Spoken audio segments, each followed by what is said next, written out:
Hello Taurus and welcome to Providence. My name is KK and this is your general weekly read for the week commencing the 22nd of November 2020. Thank you for joining me. I hope you're all very well. Once again, this is for the Taurus Collective, Sun, Moon, Rising, Venus, signs of Taurus, as well as the cross watchers. Everyone is most welcome here.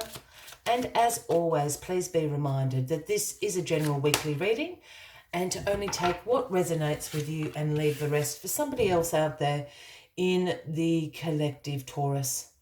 We start your weekly reading with the Knight of Wands, and the Knights bring the offerings from the King and the Queen of that suit.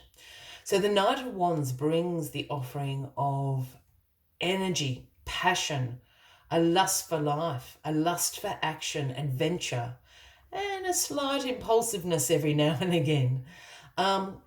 This could be somebody that you know, Taurus, and this would be a younger person than you, an Aries, Leo, or a Sagittarius, perhaps even a child of yours, that sort of age group, if that applies to you. Otherwise, this is an energy that you are embracing. You're embracing the offering of this passion, this lust for life. You want action, you want adventure at the moment.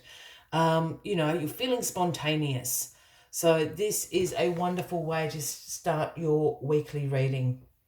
Very, very interesting stuff. Let's get all the cards on the deck for you, Taurus, and let's find out why you're feeling this passion and energy. What areas are you going to channel this into this week? Well, the card at the bottom of the deck this week, the Hangman, is the overarching energy. And the Hangman is a pause card. It's a card of non-action. Because what the Hangman wants you to do is two things. It wants you to look at situations and circumstances in your life from a different perspective, a different angle. Look at things with a fresh eyes. You might be able to come up with solutions if you've sort of been having roadblocks. But the other thing that the Hangman wants you to do is to let go and surrender things over that no longer serve you.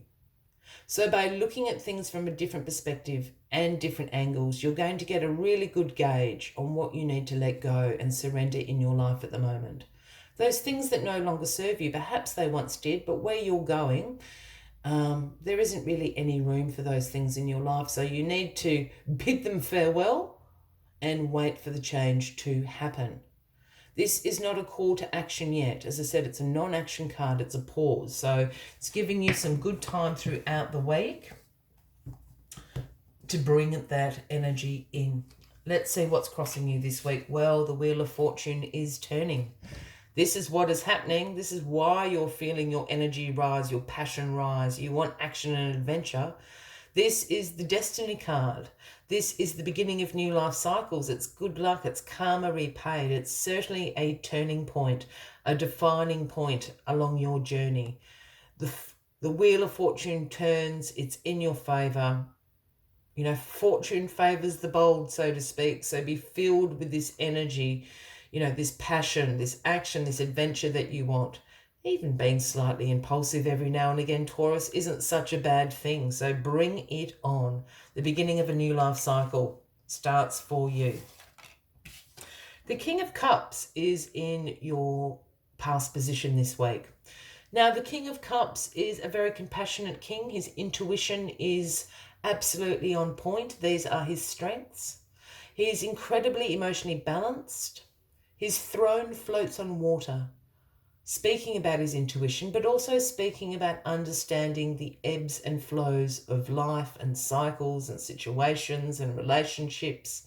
It's not to say he's easygoing. He just understands the cyclical nature of these things. It also makes him a great diplomat as well, this King of Cups.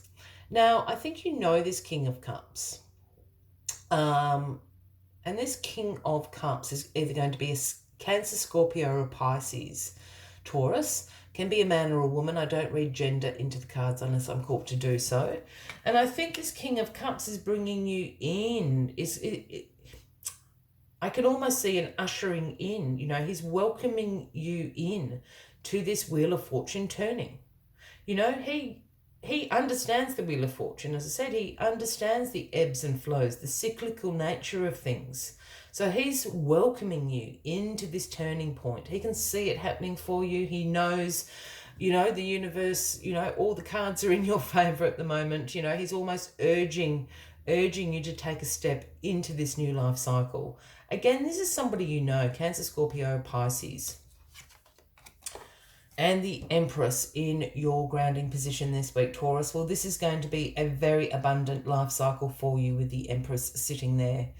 The Empress is divine feminine. This is beauty. This is nurturing. But most of all, this is a card about abundance. It's a card about fertility. The Empress's throne sits in that field of nature, of that abundant nature, on that fertile ground.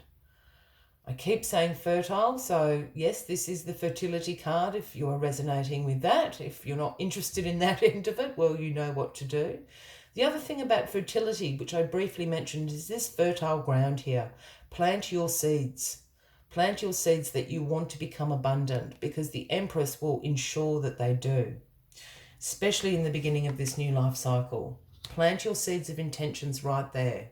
With the Empress, she will make sure they bloom and grow in absolute abundance.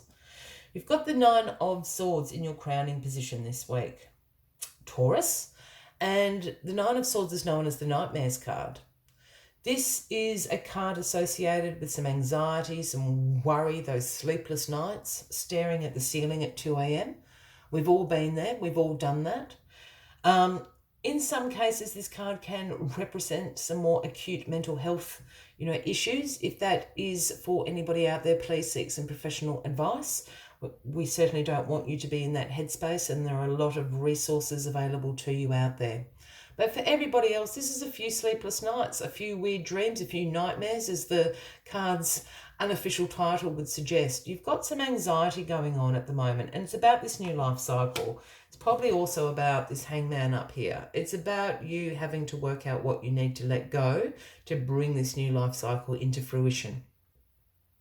You know, and as I said, when I was speaking about the Hangman, sometimes there's things in our lives that are really familiar to us, have been very important to us in the past, but where we are going, they no longer serve their purpose. There's no place for them in our lives anymore. They've done their jobs.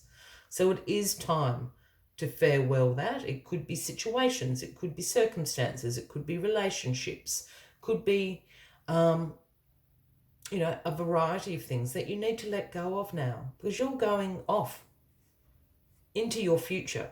And those things don't have a place. I think this is what this card is representing. Just that anxiety of having to let go. It's a natural reaction. So just be aware of that. You know, that's almost part of a grieving process of letting go of something. Yeah, the Four of Cups in your outcome position this week, Taurus. Now, the Four of Cups is known as the Apathy Card. You've reached a point where you're feeling really bored. You're feeling apathetic about everything. Here you are sitting with your arms crossed and, you know, your arms folded and your legs crossed, and you're really staring down here at these 3 cups. And to be quite frank, you're not really overly impressed with any of those offerings the 3 cups have down there. Perhaps you've been there and done that.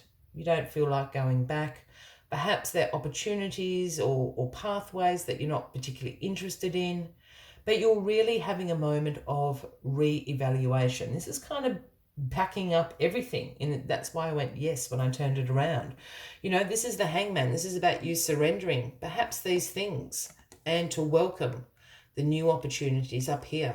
The 4th cup that is now being handed to you. So this is a card again about contemplating what you want your future to look like. Who do you want to be there? What directions do you want to go in? Because you can absolutely have it. It's being offered to you. It's about letting go of these things down here that are boring you, to be quite honest, which is fair enough. As always, Taurus, I like to take one final message just to summarise the weekly readings for you. But if you are resonating with this reading, by all means, please give the video a like. Please feel free to leave a comment if you would like to. And if you haven't already, please consider clicking that subscribe button below the video as I do have ongoing weekly readings available for everyone. What has popped out? Somebody else got that this week as well. The number 54, the beautiful skunk spirit, and the message that skunk spirit always brings is know your worth. I think this is going to be important for you to let go of these things and embrace this new life cycle. Know your worth. Know what you have to offer the world and what that is worth. What pathways that you want to take. Let us see what other messages skunk spirit brings to you this week. What do you value? What do you believe in? Is your best, most authentic self on display? The skunk spirit comes as you are reminded that you can be proud of who you are and what you have accomplished. Know your worth. Not everyone will agree with you or share your values, but you can walk with your head high, knowing that when you express your integrity, others can feel your authenticity and will be inspired by it. Be who you are, and if your reputation precedes you, well, good. You have much to be proud of, and the skunk spirit wants you to be your best self, your true self. I will leave you with that as the final message of the week, Taurus. I wish you a fabulous week ahead, and I do look forward to seeing you all next week. Until then, from me to you, much love and light. Bye-bye.